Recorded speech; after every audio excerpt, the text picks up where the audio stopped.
শিক্ষকদের বাছাই করে তাদের স্কুলে আবার ফেরাতে হবে এবং শিক্ষার যে পরিকাঠামো ভেঙে পড়েছে তা অবিলম্বে সরকারকে যথাযথ উপযুক্ত পদক্ষেপ গ্রহণ করতে হবে।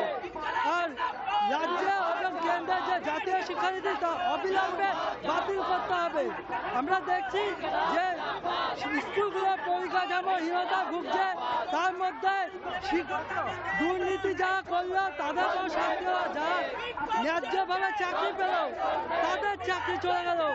এই অপদত্ত সরকারকে দুর্নীতিমুক্ত ভাবে শিক্ষক পুনর্বহাল করতে হবে স্কুলে, এই আমাদের দাবি।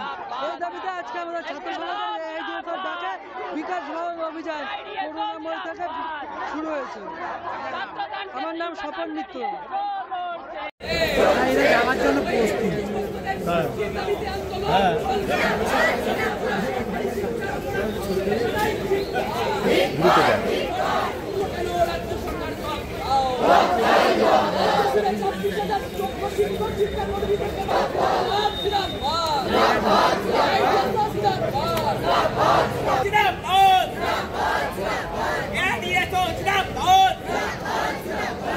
পেছনে